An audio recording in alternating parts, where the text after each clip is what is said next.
Hi guys, in this video we are going to be looking at what happens when you have f of k times x. In your last video you looked at what happens when you have k times f of x. So when you had k times f of x, this was a vertical dilation. So we can assume, based on prior knowledge, anything on the outside is generally something with vertical. So if the k is on the inside and being multiplied, we're going to assume that it's probably something horizontal dilation. So let's look at what happens. We're going to look at three different functions comparing different k values to the originals. So in my middle column, I have f of x, and that's y equals x. That's a linear parent function. So if y equals x, the points are 0, 0, 1, 1, 2, 2, 3, 3, 4, 4. So now what happens when I have y equals 2x? So we're thinking, what times 2 is going to get me to that value? So I have 0 times 2 is 0. What times 2 is going to be 1? So that would be 1/2 times 2 is 1. 1 times 2 is going to get me to 2. 3/2 times 2 gets me to 3. And 2 times 2 gets me to 4. So notice these values stayed the same, and these values changed in this one. In this situation, 1/2 times something gets me to this y value. So 1/2 times 0 is 0. 1/2 times 2 is 1. 1/2 times 4 is 2. 1/2 times 6 is 3. And 1/2 times 8 is 4. So notice what happens. Going this way, the x is multiplied by 2. Going this way, the x is divided by 2. Now that's opposite of what you would expect to happen, right? So if I look down at these graphs, I see the graph that is y equals x right here. And then we have 1/2, 1, 1, 2. This one is y equals 2x. And this one here is y equals 1/2 x. Now what you notice is the y values here are pretty much staying the same, and the x values are shifting.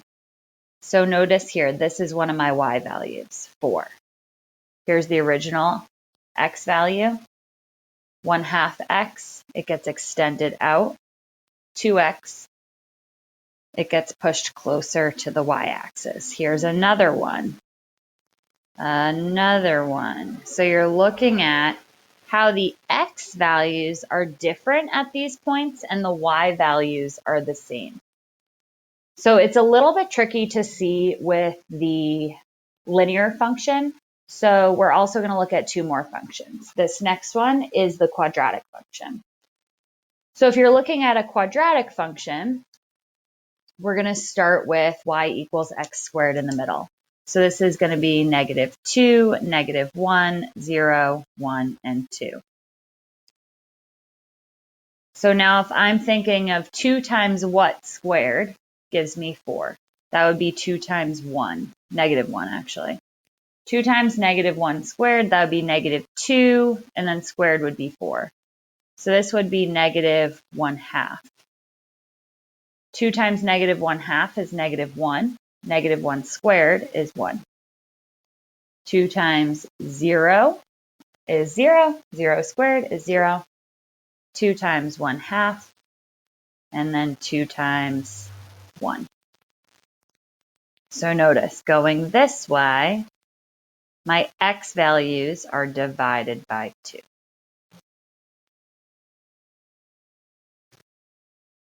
So if I show that on the graph, I'm going to go over it. 2x squared is this one right here.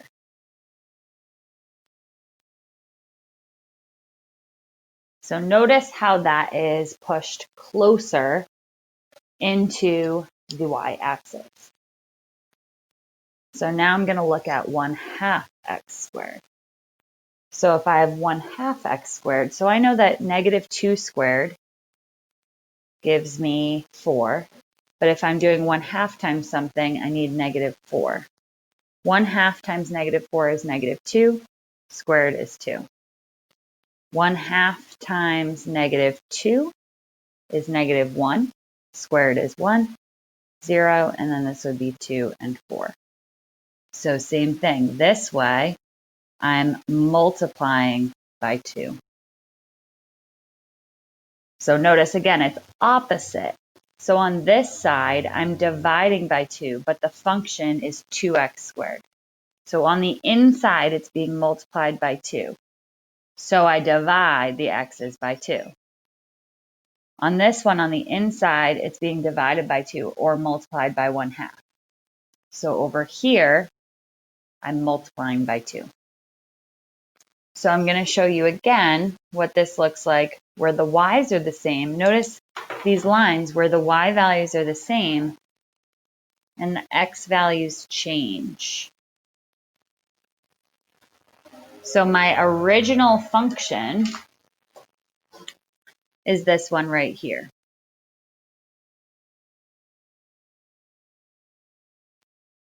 1/2 x squared is out here. So that was stretched out.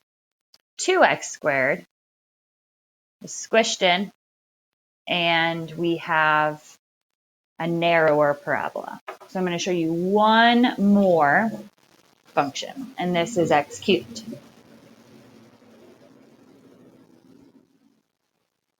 All right, so let's look at these tables up here.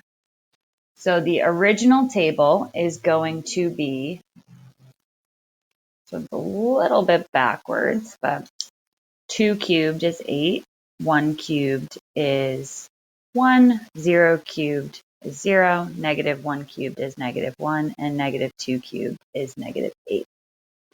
So going off of what we know from the last round, if I'm changing it to 2x cubed, I should be dividing my x's by 2. So this would be 1, 1/2, 0, -1/2, and -1. So let's think about this. 1 times 2 is 2, cubed is 8. That makes sense. 1/2 times 2 is 1, cubed is 1. Makes sense. So this one here is shown. It's your narrower one. My parent function is in the middle.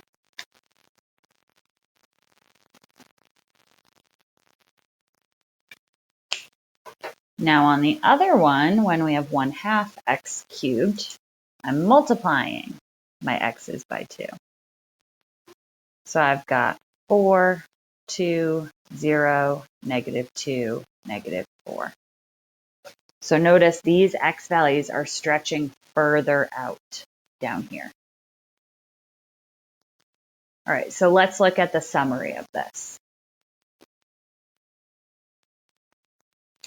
So in summary, the transformation f of k times x represents a horizontal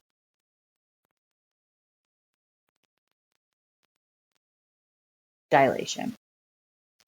When k is greater than 1, so that's like when we had 2x squared or 2x cubed. When k is greater than 1, it represents a horizontal shrink. The x value, so you can talk about this one in two different ways. You can say gets divided by k for the same y values, or you can say it gets multiplied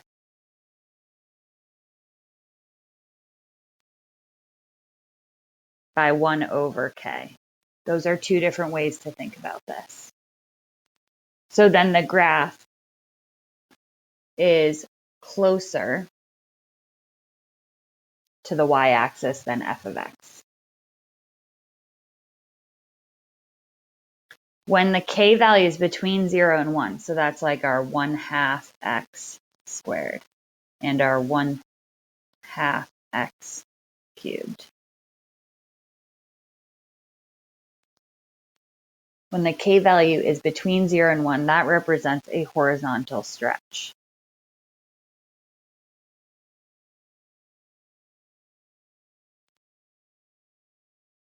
So your graph is getting wider there. And again, you can either be the x value gets divided by k,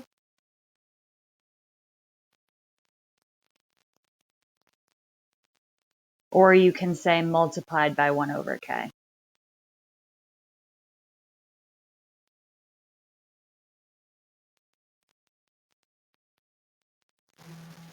For the same y values. And the graph is further from the y-axis than f of x. So this one, it's stretched out. So the factor of a horizontal dilation is a scale factor of k.